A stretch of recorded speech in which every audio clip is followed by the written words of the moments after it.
Mu video ya msiku la lero ndikhala ndikukupatsirani komanso kukufotokozerani za mpungwepungwe omwe uli mkati mwa chipani cha United Transformation Movement UTM. Koma ndimafuna ndikufotokozereni kunena kuti pambali pa zochitika zonse zomwe zili mkati mwa chipani chimenechi cha UTM, tikumbukire kunena kuti chipanichi ndi chija chimene chinkasogoleredwa ndi malemu amene ndi Dr. Saulos Klaus Chilima omwe adafa pa ngozi ya ndege. Ndipo kusatira kufa kwawo pa ngozi nkuti masankho apa 16 September mchaka cha 2025 momwe timayandikira chipanichi chidachitisanso convention kufuna kusankha yemwe asogolereno chipanicho kuchokera pamenepo. Ndipo tidaona convention ya mu nthawi imeneyo adasankha amenewa a Dr. Daliso Kabambe, koma opikisana adalipo ndithu kumano mu nthawi amene adachita mwayi komanso kukondedwa ndi anthu adali Dr. Daliso Kabambe omwe adasankhidwa kukhala otsogolera chipanichi. Koma musayiwale kunena kuti kafukufuku amaonesa kuti a Newton Kambala ali ngati yemwe adali founder wa chipani chimenechi.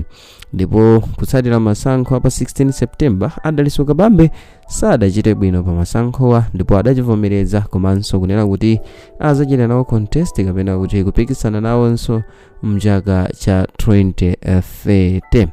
Ndiyeno kutsatira utsogoleri wa Dr. Daliso Kabambe, chipanichi chakhala chikuyenda mu nyengo zonsezi mu nthawi ya kampeni mpaka kufikira masankho, ndipo kufikiranso pomwe utsogoleri wa Dr. Daliso Kabambe udagonja pa masankho apa 16 September ndipo pamenepo profesa adayamba kutsogolera dziko lino. Mkati mwa chipani chimenechi mwakhala mukuchitika zosiyanasiyana zambiri zimene mwina zina sizimabwera pa mtunda, koma nkhani yayikulu imenenso pano yausa mapiri pachigwa komanso kubweretsa mapokoso ndi kusamvetsesana pakati pa mamembala a chipanichi ndi nkhani yokhuza malemu Dr. Saulos Klaus Chilima. Ndipo nkhani yayikulu ndi ya regalia kapena kuti symbol ya chithunzi cha malemu Dr. Saulos Klaus Chilima.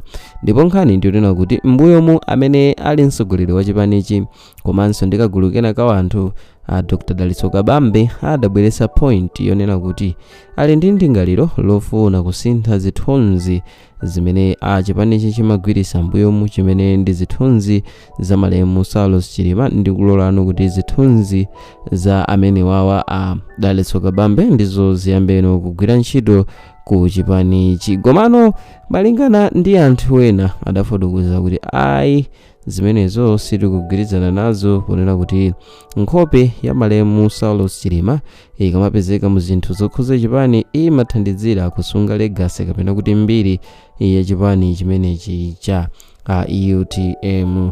So malingana ndi akambala komanso amenewo ndi kagulu kena akhala asakugwirizana nalo ganizoli.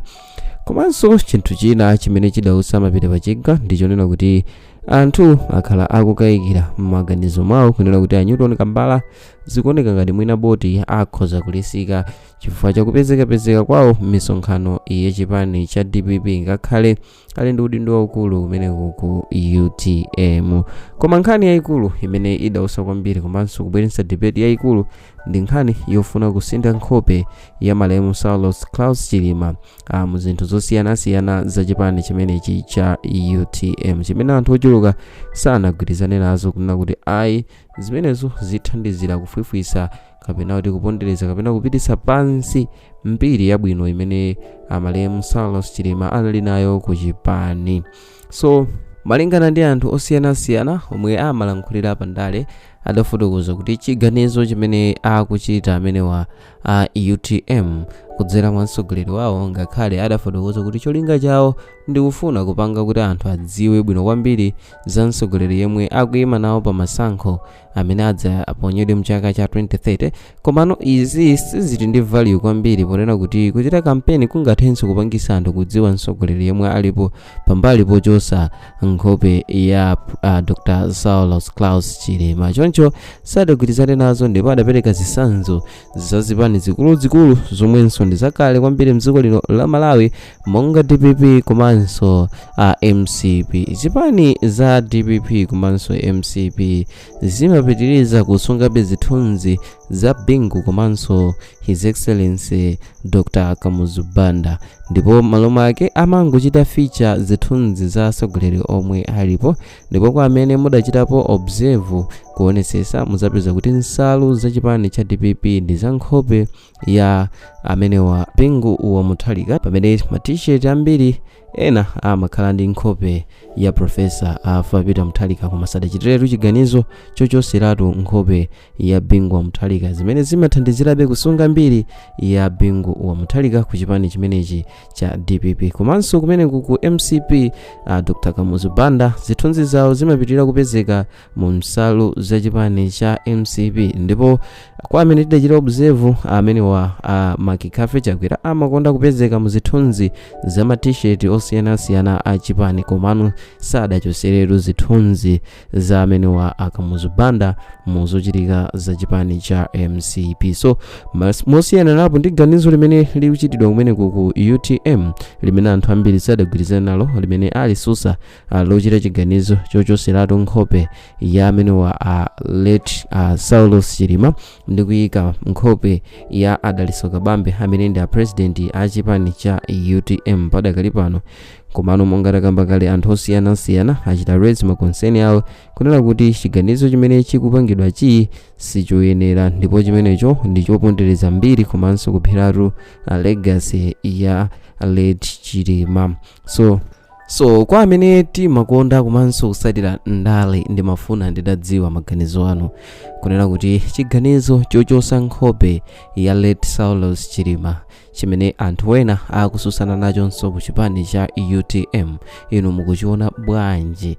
Ganizo lochosa nkhope yawo ndi kuyika mlawa malo awo amene ndi Dr. Daliso Kabambe omwe padakali pano ndiye mwe ali mtsogoleri wa chipani cha UTM, kodi mukugwirizana nazo kapena kusutsana nazo? Nanga mukadakonda chipani ichi chikadachita motani? Chikadachita monga chipani cha DPP chidachitira posachosa nkhope ya legend Bingu wa Mutharika, kapenanso chipani cha MCP posachosa nkhope ya legend Dr. Kamuzu, amenenso nkhope yawo imapitirira kuoneka m'makaka a zipani zawo maka mu nsalu zimene zimagwiritsidwa ntchito ku zipani ziwiri zimenezi. Ngakhale tachula chipani cha DPP komanso MCP, musewalenso kuti chipani cha UDF chimachitanso chimodzimodzi kupitiriza kusunga mbiri ya bwana mkubwa big man amene ndi Elson Muluzi. So ndimafuna ndidziwe komanso kumva ganizo ndi zomwe mukuganiza kuti chipani ichi chikadachita maka pa nkhani yomwe chipani chipadakali pano sakugwirizana maka posiyana maganizo momwe angachitire pa nkhani yosintha legacy image ya chipani imene ndi ya late Saulus kulowa m'malo mwa Dr. Daliso Kabambe kuti achite repressing nkhope ya malemo. So monga ambiri afotokoza kale ochita observe nkhani za ndale afotokoza kuti zithunzi za anthu amene ndi oyambirira muzipani zimathandizira kusunga mbiri yawo komanso kuonesera kunena kuti anthuwo adagwira ntchito yotamandika ku chipani, kotero chipani chimagwiritsa nkhope zawo posafuna kuwataya kunja kuonesanso kuwakonda kwawo. So chipani cha UTM chikavomerezana kuchita zimenezi zibweretsa chithunzithunzi chotani kwa kubanja kudziko komanso onse okukonda chipani. So through comment section ndi momwe ndingadziwire komanso kumva maganizo